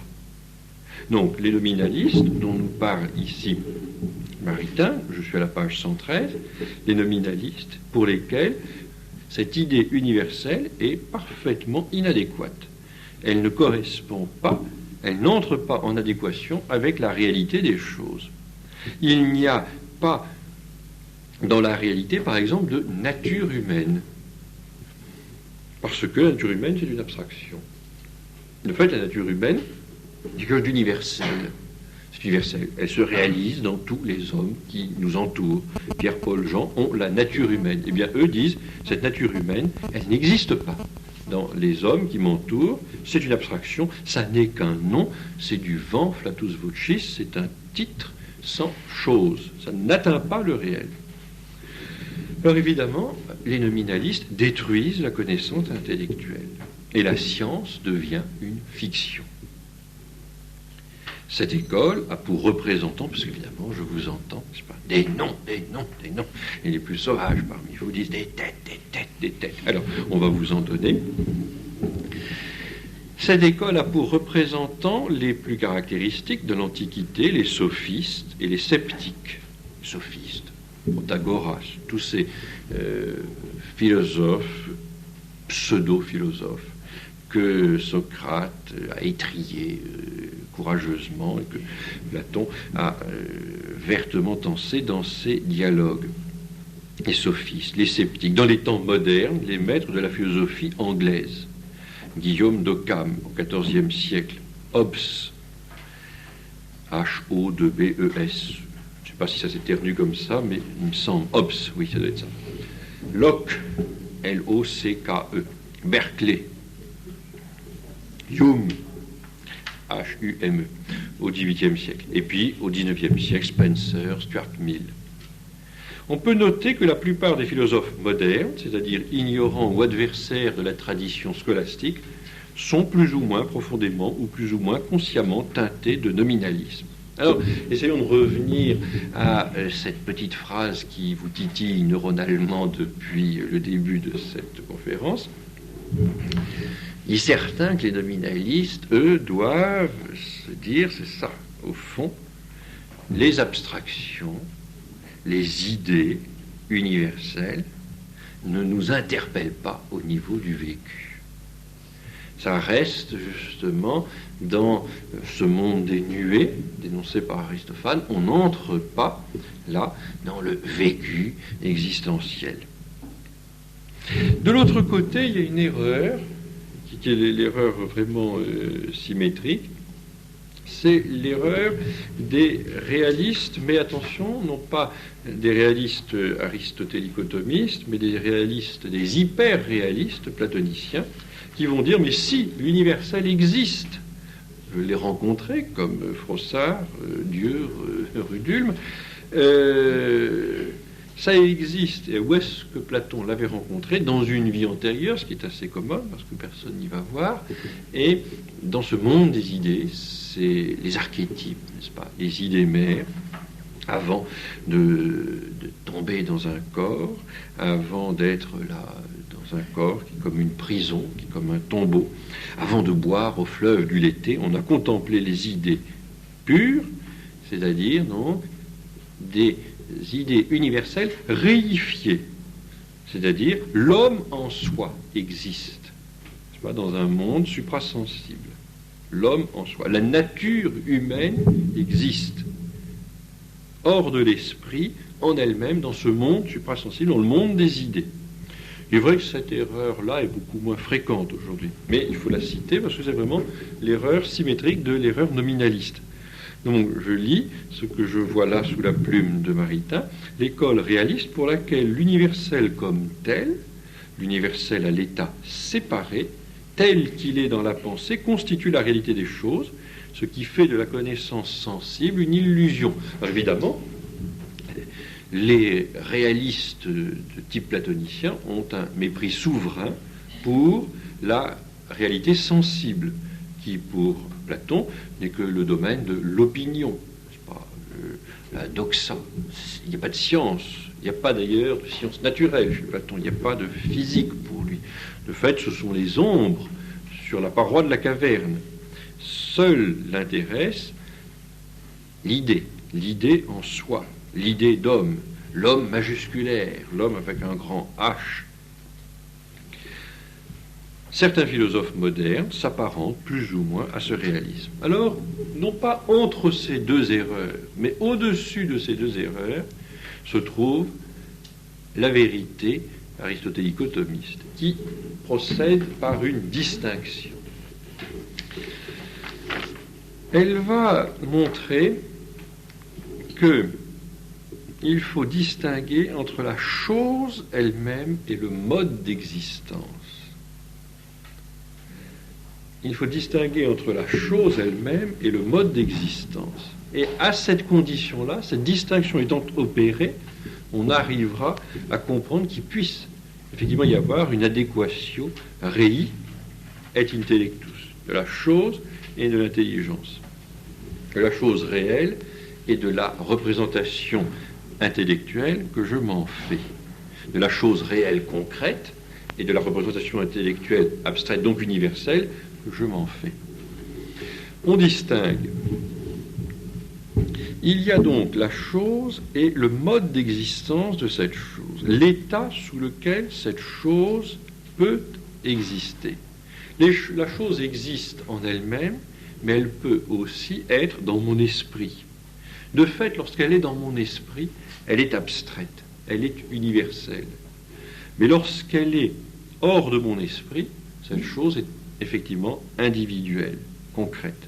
Je vous lis ce passage. Ce que nous saisissons par nos idées sous un état d'universalité existe bien réellement, mais dans les choses mêmes, et par conséquent sous un état d'individualité. Ce que j'ai saisi par mes idées existe bien hors de mon esprit, même indépendamment de la connaissance que j'en ai, mais ça existe sous un état d'individualité. Ainsi, par exemple, il y a dans la réalité une nature humaine qui se trouve en Pierre, en Paul, en Jean. Mais elle n'existe hors de l'esprit qu'en ces sujets individuels et identifiés à chacun d'eux, et non pas en elle-même ou à l'état séparé, comme voulait Platon, donc dans le monde des idées. La nature humaine, grand N, grand H, ça n'existe pas.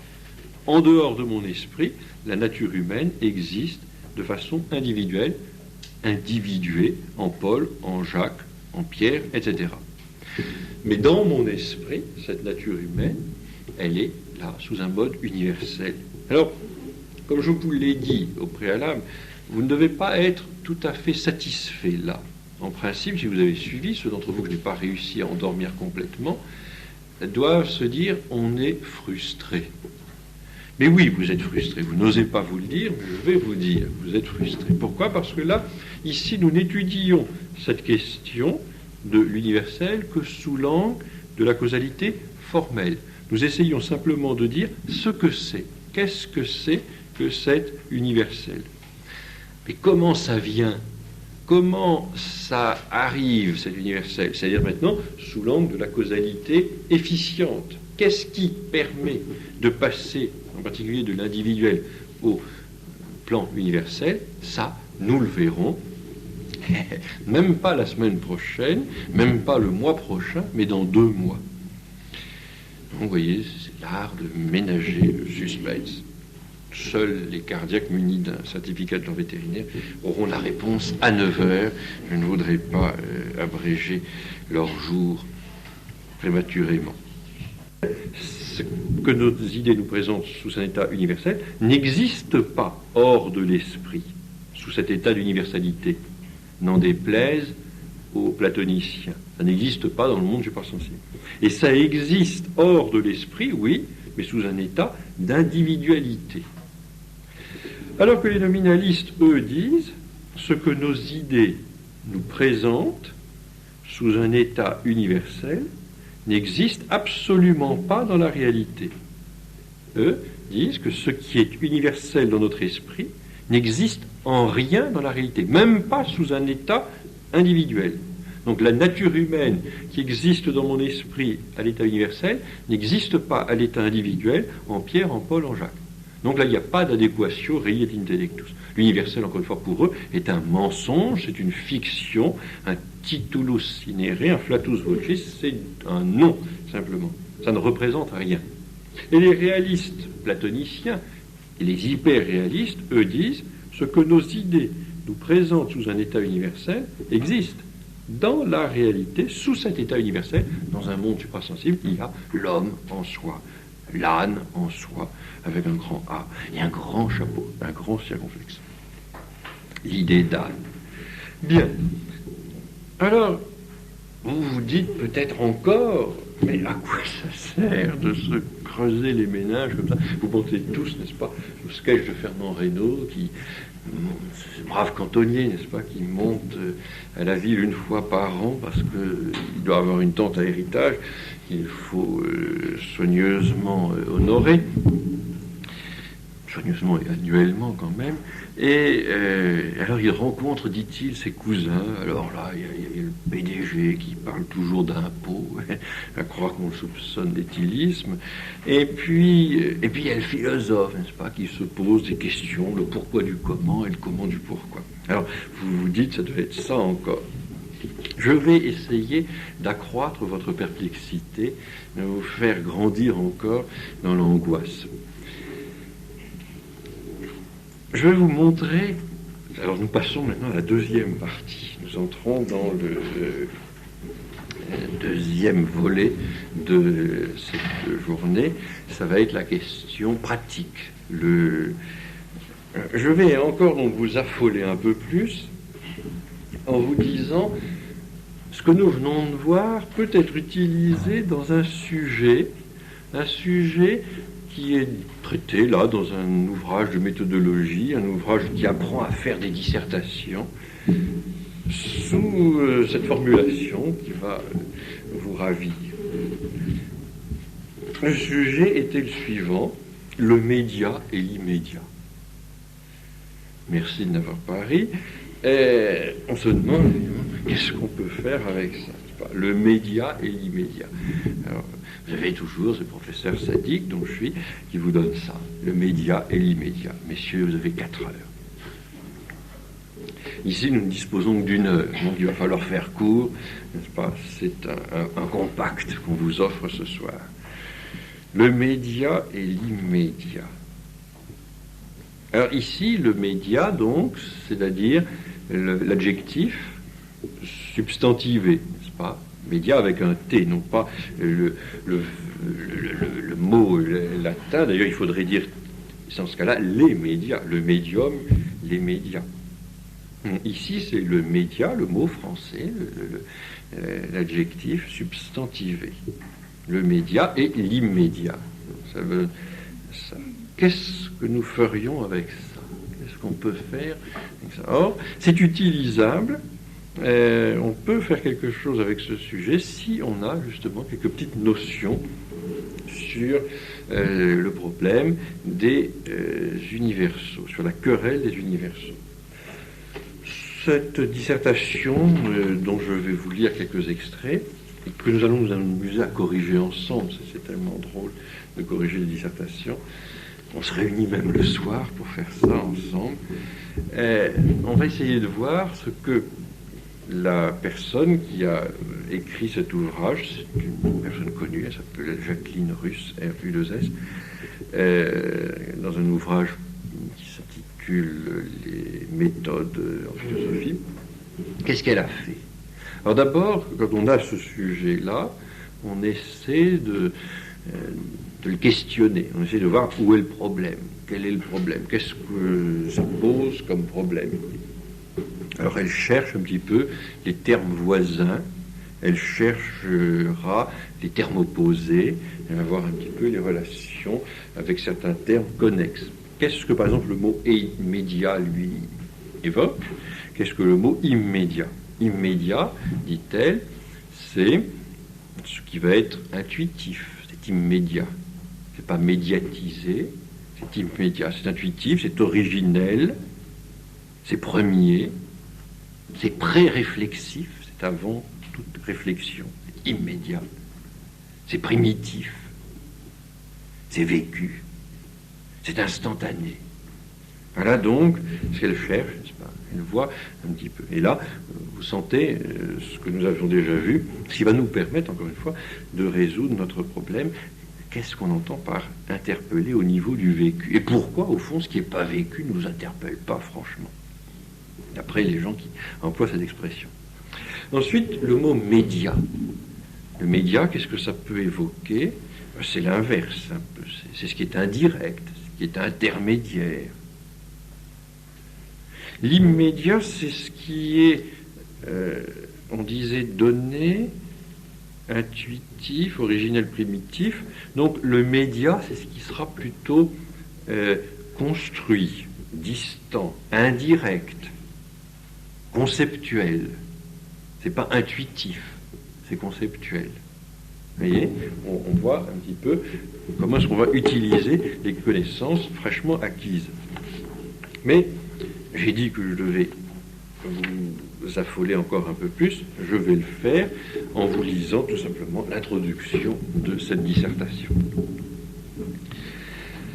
Donc le sujet est le suivant, le média et l'immédiat. Il s'agit ici de saisir quel type de rapport peut se penser et s'organiser entre deux concepts, ceux de média et l'immédiat. Nous parlons de concept, puisque ces deux adjectifs sont, dans ce cas, substantivés. Que désigne le premier? Ce qui se fait indirectement. Média, c'est ce qui se fait indirectement. Ce qui est en relation avec un autre terme, par l'intermédiaire d'un troisième ou de plusieurs. Le média ne peut agir ou être en relation avec quelque autre concept ou terme qu'à travers un moyen terme permettant d'établir un rapport. Du même coup, le média se donne comme dépendant d'autre chose, à la différence de l'immédiat, et par opposition à ce dernier. Il existe donc dans ce terme de média une idée de dépendance, mais aussi celle d'un processus indirect. Au média s'oppose d'ailleurs le direct, l'immédiat. Qu'est l'immédiat? Qu'est-ce que l'immédiat? Ce terme vient du latin immediatus, sans rien au milieu. On remarquera la négation in, qui tente à poser le problème du rapport immédiat-média sous un angle particulier. Le terme média est positif, tandis que le terme immédiat, bien qu'il évoque, semble-t-il, une réalité primitive, n'est-ce pas, une intuition originelle, eh bien, ce terme immédiat est une négation du terme média. Il suppose donc que le média est antérieur. L'immédiat serait une suite, viendrait après le média. L'immédiat désigne ce qui ne comporte pas d'intermédiaire et dès lors, cet immédiat semble représenter une donnée primitive. Quel type de relation envisager entre ce qui se donne sans intermédiaire et ce qui exige des médiations? Voilà le sens de notre intitulé du sujet. Alors, comment est-ce qu'on rapporte cela? Rassurez-vous, l'introduction n'est pas finie, il y a encore 2 paragraphes, mais je réserve ça quand même pour un petit peu après. On voit donc que cette notion d'immédiat peut se rapporter à un type de connaissance non conceptuelle, à un type de connaissance intuitive, sensible, branchée, si vous voulez, n'est-ce pas, en prise directe sur les vibrations du monde qui nous entoure et qui nous pulse quelque part. Vous voyez, ça vous suivez? C'est bien. Tandis que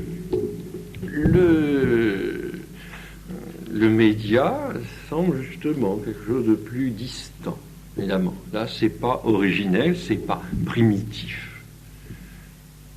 C'est une connaissance médiatisée. Là, effectivement, le concept intervient. C'est une connaissance de type plutôt intellectuel, une certaine distance. C'est ce que va dire ici Jacqueline Russe. L'intitulé nous engage dans un questionnement. Quel terme engendre l'autre et auquel faut-il accorder une sorte de privilège sur le plan méthodologique ou philosophique? Qu'est-ce qui est mieux? Qu'est-ce qui vaut mieux? N'est-ce pas? Le média ou l'immédiat? Elle va essayer de classer, n'est-ce pas? Et si l'idée d'immédiat elle-même était bel et bien une idée, c'est-à-dire une médiation, évidemment, si l'immédiat est un concept, alors qu'est-ce qu'on en fait? Est-ce que c'est aussi primitif? En ce dernier cas, il n'y aurait pas un privilège du média qui féconderait l'immédiat? Là, vous commencez, je pense, à perdre pied. Les gilets de secours sont sous les sièges avant. Et des masques à oxygène tomberont, n'est-ce pas, du plafond dans quelques instants. Quel que soit le terme dominant, parce qu'elle se demande qu'est-ce qui vaut mieux, est-ce que c'est le média ou les médias, quel que soit le terme dominant, le problème soulevé par le sujet est celui de savoir s'il est possible, et voilà ce qui nous intéresse, s'il est possible de jeter un pont entre le sensible et l'intelligible. Elle voit, n'est-ce pas, dans ce rapport entre l'immédiat et le média, un rapport entre la connaissance sensible et la connaissance intellectuelle. S'il y a conflit, s'il y a opposition entre l'immédiat sensible et le média conceptuel, c'est qu'il y aura aussi une opposition entre la connaissance sensible et la connaissance intellectuelle. Au fond, il y aura 2 types de connaissances, une donc, au niveau de la sensibilité, au niveau aussi de l'image, parce que l'image est sensible, et une connaissance au niveau de l'intelligence, de l'idée. Et peut-être pas de rapport entre les deux. Peut-être un hiatus terrible, une solution de continuité entre les deux. Et cela, c'est un petit peu inquiétant, parce que donc nous aurions une connaissance de type sensible qui, elle, serait immédiate, et puis nous aurions une connaissance intellectuelle qui, elle, serait médiate, mais comme entre les deux, il y a un grand fossé, une grande ouverture et aucun pont, n'est-ce pas, pour enjamber ce fossé, cette crevasse, eh bien, on serait là, prisonnier d'une connaissance sensible qui ne déboucherait pas sur la connaissance intellectuelle, une connaissance intellectuelle qui ne demanderait rien à la connaissance sensible. C'est très important, parce que comme nous le verrons en psychologie au mois de janvier, les scolastiques, eux, pensent qu'il n'y a pas de solution de continuité. Il n'y a pas de hiatus entre la connaissance sensible et la connaissance intellectuelle. Ils disent, dans un adage célèbre, il n'y a rien dans l'intelligence qui ne soit au préalable passé par le sens. Ce qui est présenté au sens peut être ensuite représenté à l'intelligence, mais on ne doit pas dire que ce sont deux connaissances radicalement différentes. Il est certain que la connaissance sensible est individuelle, il est certain que la connaissance intellectuelle est universelle, mais c'est bien la même chose qui est là envisagée sous un mode individuel sensible, sous un mode abstrait, universel, intellectuel. Donc, elle se pose cette question, au fond, est-ce qu'il y a un pont possible? Est-ce qu'on peut jeter une passerelle entre la connaissance sensible et la connaissance intellectuelle? Elle précise, avec deux autres synonymes, un pont entre la connaissance empirique ou sensible et puis la connaissance abstraite ou intellectuelle, entre le donné sensible et le concept. En un mot, donc, entre l'immédiat et le média. En effet, dit-elle, l'immédiat se situe bien souvent du côté du sensible. Et le média présuppose pour sa part le concept, le processus d'abstraction. Donc elle a bien posé là le problème. Comment dès lors relier ces deux sphères opposées? Tel est notre problème. Ce qui est en jeu pour nous, c'est la possibilité d'unifier notre savoir et notre connaissance au lieu d'en demeurer à une vision éclatée. Donc vous voyez, derrière ces deux mots qui semblent effectivement un petit peu difficiles à manipuler de prime abord, il y a un problème qui est notre problème ce soir, c'est quel rapport entre justement la connaissance sensible qui, elle, semble de fait s'adresser au vécu tout de suite, immédiatement, spontanément, et puis cette connaissance intellectuelle qui, elle, est plus distanciée, qui est abstraite et qui porte des réalités universelles. Elle, Jacqueline Ruse, dit le problème est intéressant parce que si on n'arrive pas à établir une certaine unité entre ces deux types de connaissances, la connaissance immédiate sensible et la connaissance médiate conceptuelle, on va avoir une vision éclatée de la connaissance. Il y aura deux types de connaissances. Donc là, c'est plus des masos qu'on a, c'est des schizos, c'est-à-dire que on ne sait pas très très bien, il y a la connaissance sensible, il y a ce que je flaire, il y a ce que je ziote, et puis il y a ce que je pense, quand je pense, si je pense. C'est un petit peu inquiétant, n'est-ce pas? On se dit, c'est embêtant, on préférerait quand même que notre pensée porte sur les choses que nous sentons. Pas, que ce ne soit pas, comment dire, la connaissance intellectuelle ne soit pas dans une intellectuelle, ne soit pas dans une intellectuelle, ne soit pas dans une intellectuelle, ne soit pas dans une intellectuelle, ne soit pas dans une intellectuelle, ne soit pas dans une intellectuelle, ne soit pas dans une intellectuelle, ne soit pas dans une intellectuelle, ne soit pas dans une intellectuelle, ne soit pas dans une intellectuelle, ne soit pas dans une intellectuelle, ne soit pas dans une intellectuelle, ne soit pas dans une intellectuelle, ne soit pas dans une intellectuelle, ne soit pas dans une intellectuelle, ne soit pas dans une complètement autonome, complètement décollé. Et oui, voilà au fond le problème, c'est ça. Est-ce qu'on colle au réel ou est-ce qu'on décolle du réel? C'est ça. Et là, il faut essayer de poser le problème peut-être dans un langage un petit peu plus courant, un petit peu plus quotidien, ce qui fait que souvent on se méfie de la philosophie, ce qui souvent fait que l'on s'inquiète un petit peu de ces abstractions, c'est qu'on pense qu'elles ne sont pas en rapport avec le réel. On pense que ce sont des abstractions, justement, qui ont décollé du réel, Ils sont déconnectés du réel. C'est abstrait, c'est pas vrai, c'est pas réel. On pense qu'effectivement, pour entrer en adéquation avec la chose, il faut y coller, il faut, n'est-ce pas, y adhérer. À ce moment-là, on a une connaissance vraie. Vous avez cette chose-là, et j'aime bien les synonymes que Jacqueline Russe trouve lorsqu'elle cherche à élargir un petit peu la notion d'immédiat.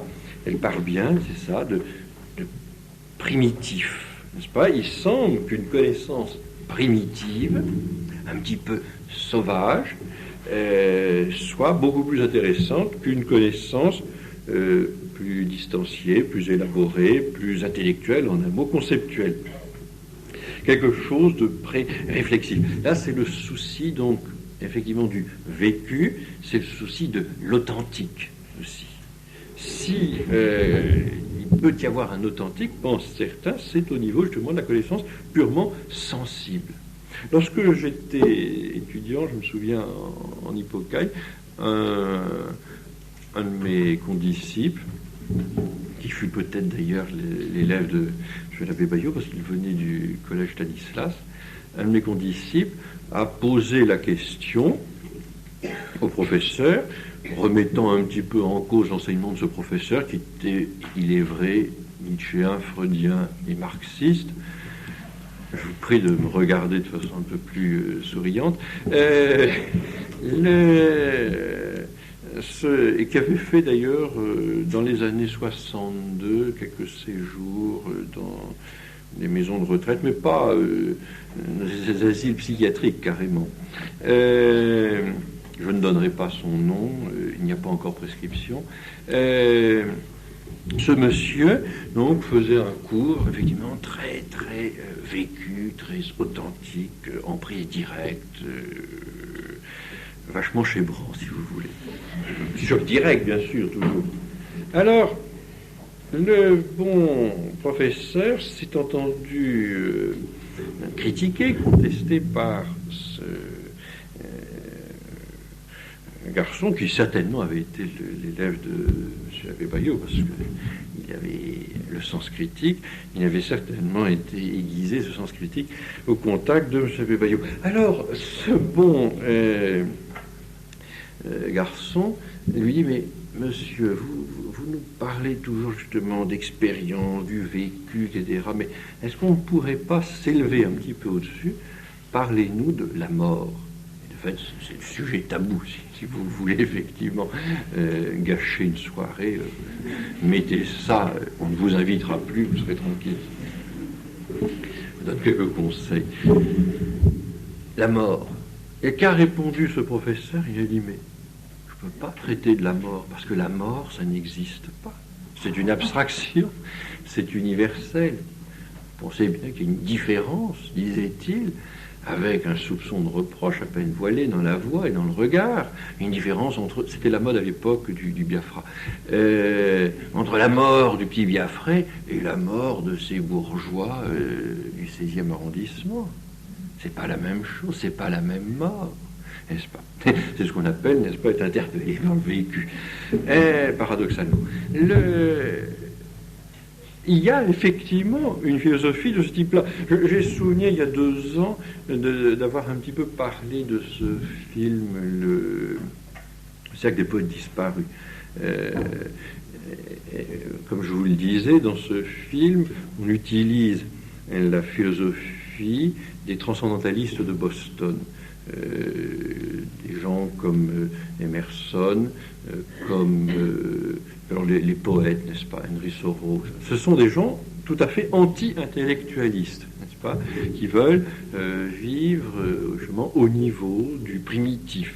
Henry Thoreau, d'ailleurs, a vécu dans une petite cabane de bois en pleine forêt, Walden, on la vit dans les bois, pour justement être au contact de ce qui n'embarrasserait pas son intelligence, ce qui lui permettrait de vivre libre et affranchi de toute construction intellectuelle.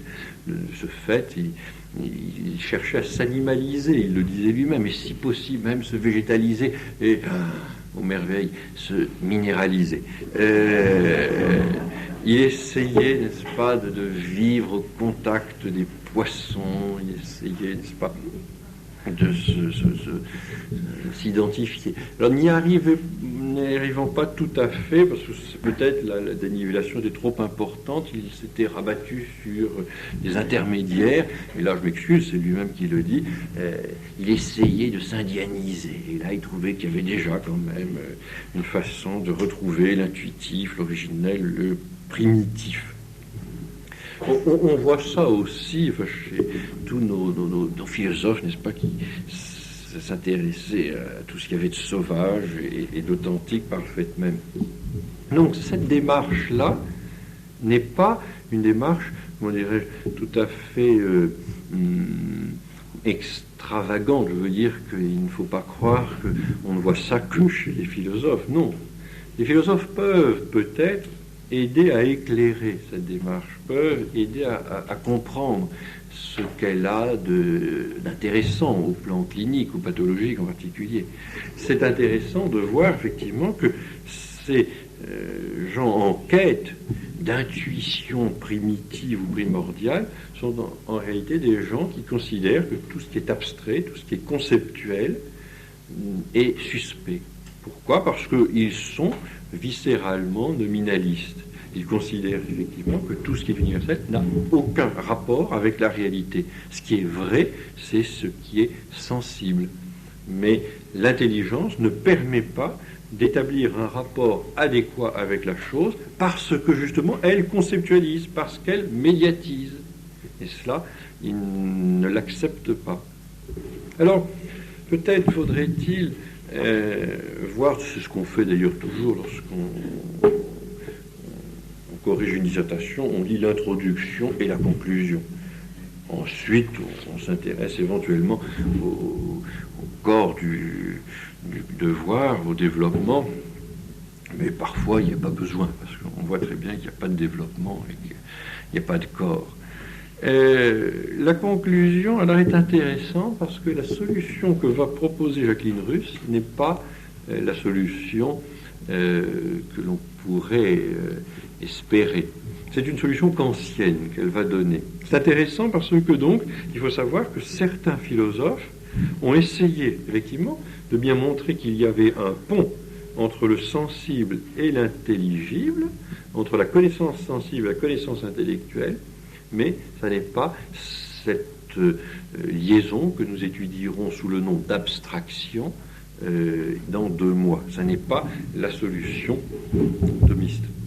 Je vous lis cette conclusion, ça nous permettra de faire un petit excursus dans Marcel Lecorte et de montrer un petit peu comment on peut donner à une question bien posée une réponse fausse.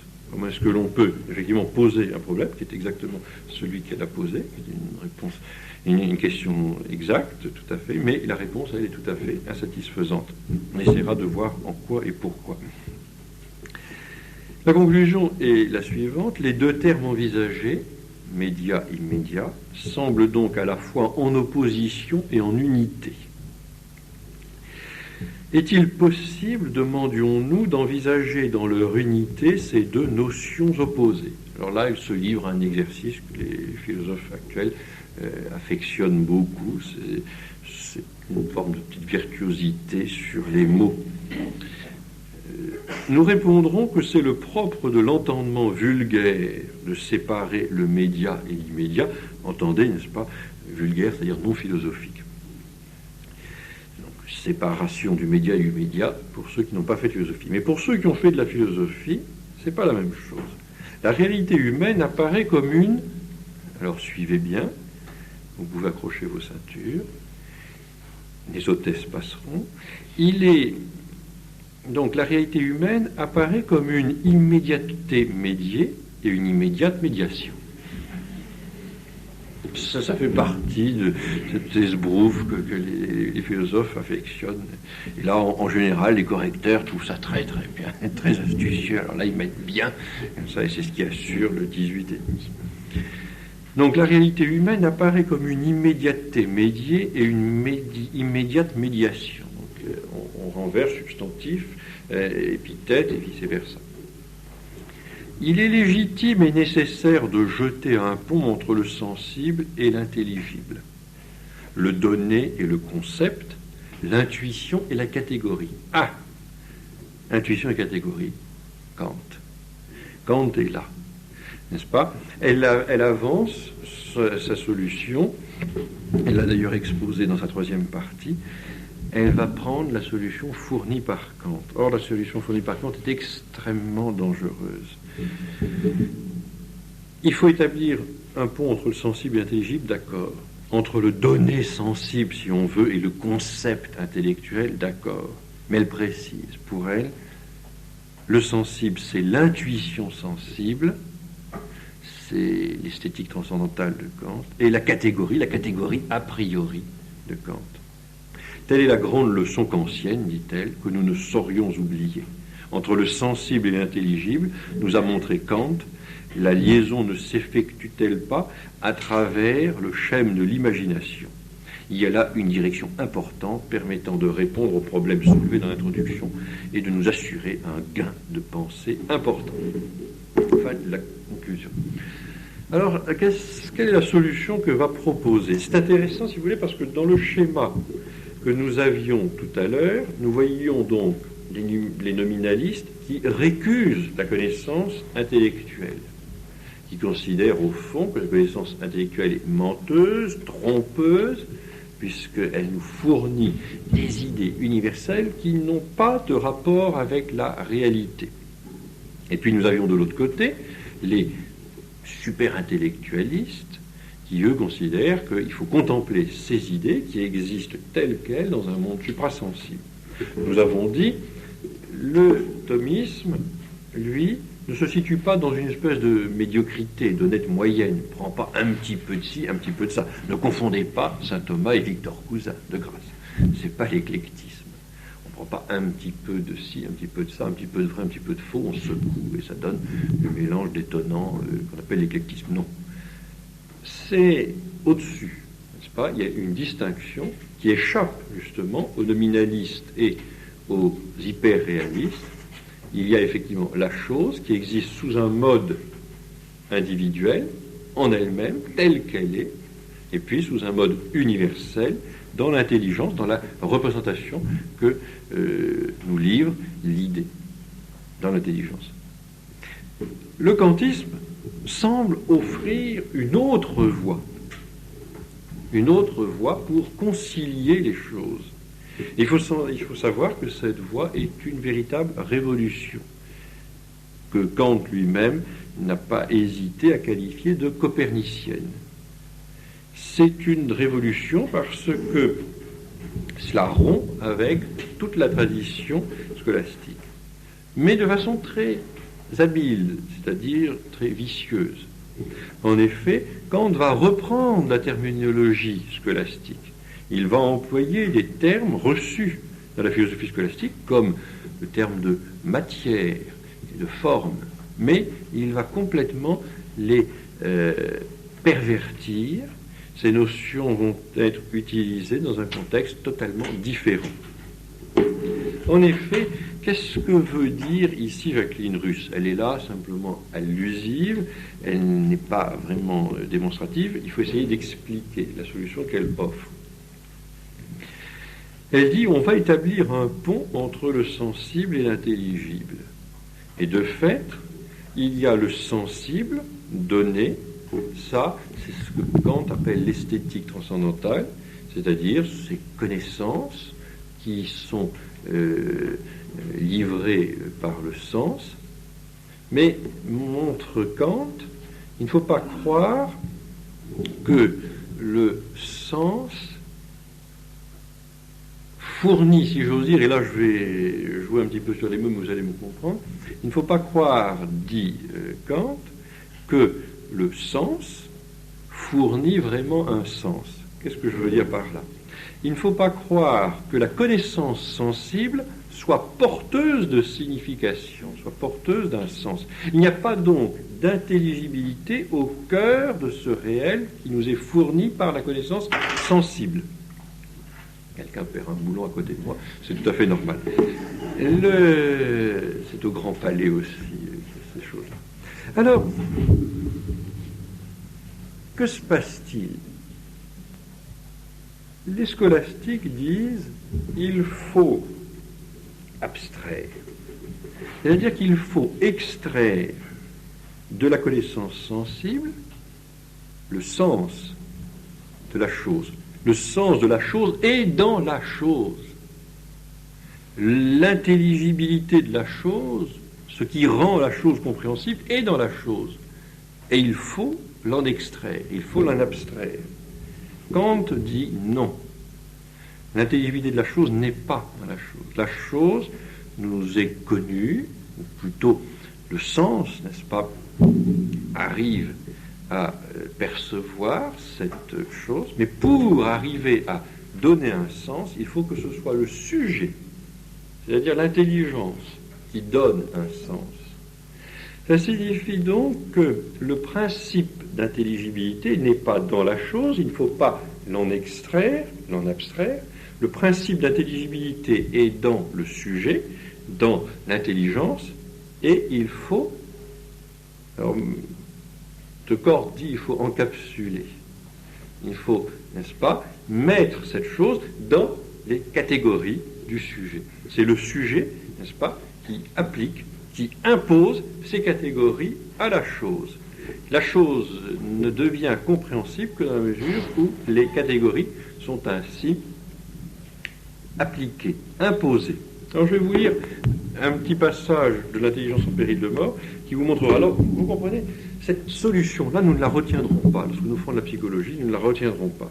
Cette solution qui consiste à dire, oui, il y a une union entre le sensible et l'intelligible, c'est-à-dire qu'il y a la matière sensible, mais cette matière est une matière informe, c'est une matière amorphe, et elle a besoin d'être informée par le sujet. Et là, vous voyez cette volonté de puissance qui caractérise la noble nation à laquelle appartenait Kant, n'est-ce pas, informer des choses qui sont amorphes. Et Descartes dit, ça évidemment c'est une révolution, ça ne se fait pas ainsi. Pour un scolastique, pour un vrai réaliste, c'est le sujet qui est informé par l'objet, n'est-ce pas? L'objet a en lui une matière, une forme que nous verrons la semaine prochaine, le mois prochain. Je suis tellement impatient que j'ai envie que ce soit la semaine prochaine. Peut-être que cette impatience n'est plus tout à fait partagée, surtout à 20h42. Il y a donc, pour un scolastique, dans l'objet qui est en face de nous, une matière et une forme. On extrait, on abstrait cette forme, et cette forme vient nous informer. Nous sommes à l'écoute du réel. Nous ne plaquons rien sur le réel. Nous ne sommes pas. Ça, c'est cette mentalité idéaliste, n'est-ce pas, des idéalistes kantiens, qui pensent que c'est le sujet qui informe. Non, le sujet est au contraire informé. Nous verrons en psychologie dans 2 mois qu'effectivement notre intelligence, si elle a une partie active lorsqu'elle abstrait, est essentiellement passive, tabula rasa. Elle a besoin, n'est-ce pas, d'être informée par les objets. Encore une fois, le réaliste est un être humble. Il est à l'école du réel. Il n'informe pas le réel, il ne le forme pas, il ne le triture pas, il ne le bidouille pas. Le réel est là, il s'impose à lui. Ce qui permet, si vous le voulez bien, alors là, ce ne sera pas quand nous serons en critériologie pour ceux qui, selon le principe darwinien de la survivance des plus aptes, auront traversé l'hiver et les conférences sur la physique, la psychologie, ceux qui arriveront comme ça, péniblement, jusqu'à la critériologie. Nous lirons ensemble un texte de Louis Junier où il est question de la possession de la vérité. Au cœur donc du problème des universaux, de la querelle des universaux, se trouve le problème de la vérité. Dès lors que l'on parle de vérité, dès lors que l'on dit que la vérité c'est une adéquation entre le réel et la chose, vous avez des esprits qui vous disent « Comment ? Orgueil, vanité, vous prétendez avoir la vérité, mais vous êtes des monstres, des ayatollahs, des fascistes, des intégristes, pas bon, j'en passe. » Mais pas du tout.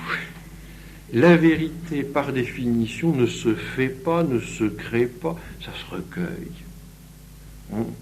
On doit, n'est-ce pas, absorber, assimiler, se laisser informer par la réalité. Il n'y a pas du tout une forme d'orgueil. Je ne dis pas qu'effectivement, dans la façon que Jacqueline Russe a de nous présenter le kantisme, où l'on voit l'intelligible étreint et encapsulé, comme dit Descartes, par ces catégories a priori pures, intellectuelles, là il y a évidemment une étreinte un petit peu étrange.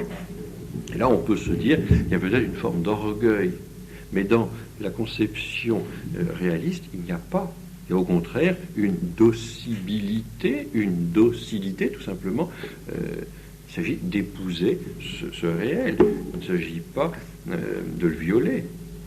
Excusez ces images un petit peu dragonnes, mais enfin, vous savez maintenant mon passé.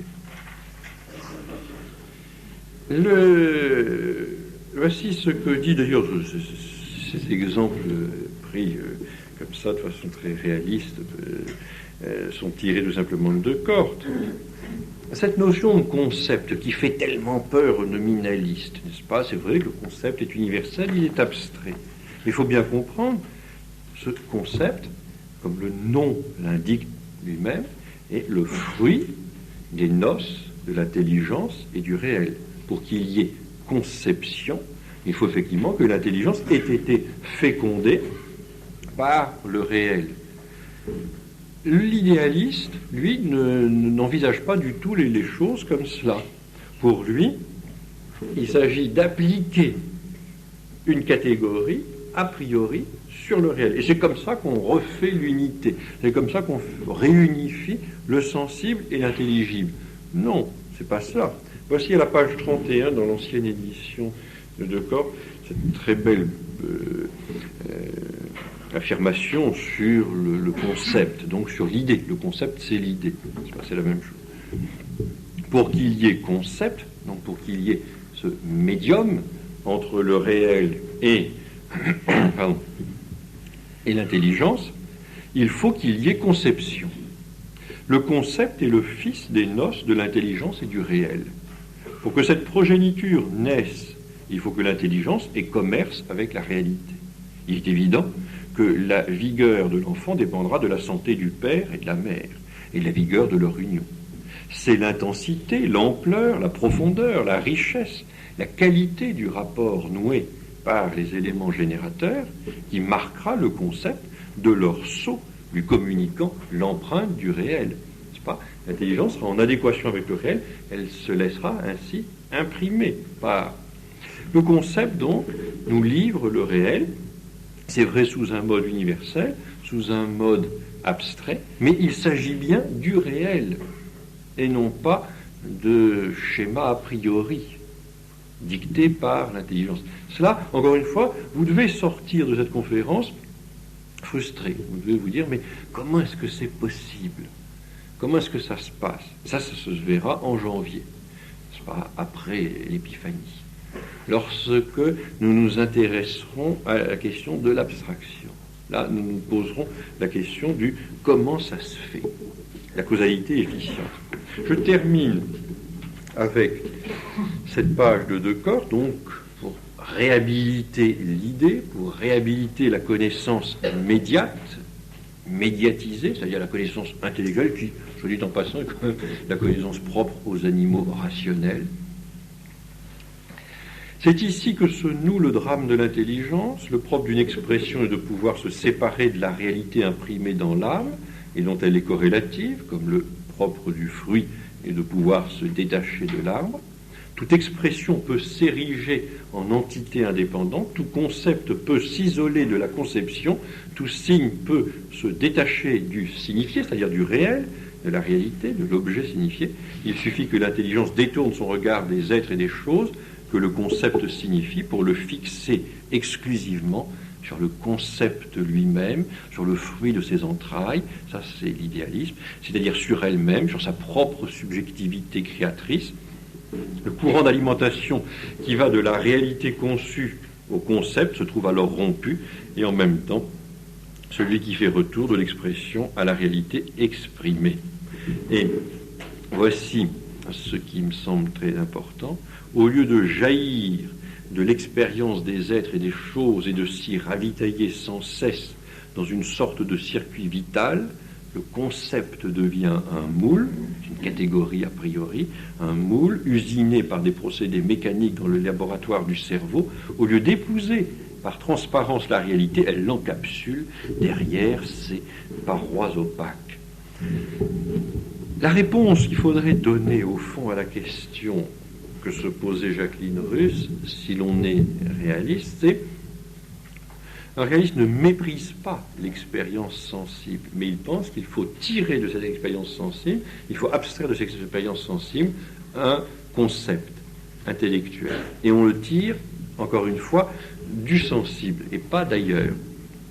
Alors, qu'est-ce qu'il faudra répondre à votre aumônier, si vous en fréquentez un? Est-ce qu'il faudra répondre au bon père jésuite que vous voyez, je ne sais pas, pour le baptême de la petite fille, que sais-je, et qui vous dit: mais madame, est-ce que vous vous laissez vraiment interpeller au niveau du vécu?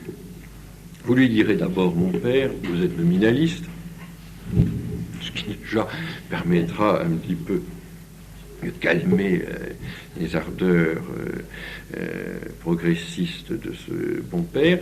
Vous lui direz: mais au fond, vous méprisez le concept. Au fond, mon père, vous êtes pour la connaissance purement sensible. Au fond de l'animal rationnel, vous avez surtout retenu le premier membre de la chose. Vous n'arrivez pas, vous n'accédez pas véritablement à l'étage supérieur. Ascendez superius, mon père, montez un petit peu plus haut, essayez. Et ça. Merci de votre attention.